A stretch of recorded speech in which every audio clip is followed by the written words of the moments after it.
ఈ రోజుల్లో ప్రతి ఒక్కరికి ఉండే సమస్య దంతక్షయం. ఈ సమస్యతో బాధపడే వారి సంఖ్య ఎప్పటికప్పుడు పెరుగుతుంది. బ్యాక్టీరియా దంతక్షయానికి కారణమవుతుంది. ఈ కుళ్ళిన దంతాల గురించి మొదట్లో జాగ్రత్తలు తీసుకోకపోతే దంతాలలో పెద్ద గుంట ఏర్పడి చిగుళ్ళ ఇన్ఫెక్షన్కు దారితీసి అనేక సమస్యలు వస్తాయి. దంతక్షయాన్ని నివారించడానికి ఆయుర్వేదంలో ఎన్నో మార్గాలున్నాయి. అవేంటంటే ఇందులో ముఖ్యమైనది ఆయిల్ పుల్లింగ్. ప్రతిరోజు ఉదయం నోటిలో ఎసెన్షియల్ ఆయిల్ పోసుకొని 10 నిమిషాలు పుక్కలిస్తూ ఉండాలి. ఇలా చేయడం వల్ల నోటిలోని బ్యాక్టీరియా మొత్తం తొలగిపోయి నోటి ఆరోగ్యం మెరుగుపడుతుంది. ముఖ్యంగా ఇలా రోజు చేస్తే దంతక్షయం రాకుండా చూసుకోవచ్చు.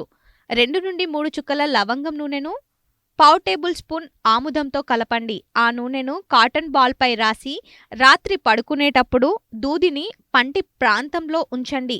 ఇలా రోజు చేస్తే మీ దంతాలకు సంబంధించిన సమస్యలు వెంటనే తొలగిపోతాయి.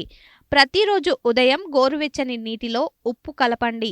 మీ పళ్ళు తోముకునే ముందు దానిని మీ నోటిలో పోసుకొని 1 నిమిషం పాటు పుక్కలించండి.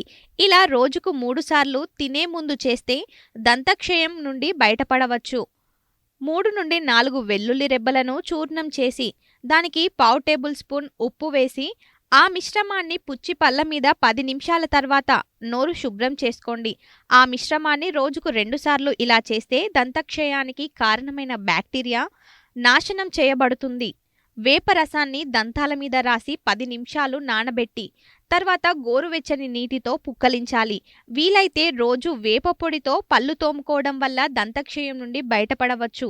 వేప పుల్లను కూడా దంతాలను శుభ్రం చేయడానికి వాడితే నోటి సమస్యలన్నీ తీరుతాయి.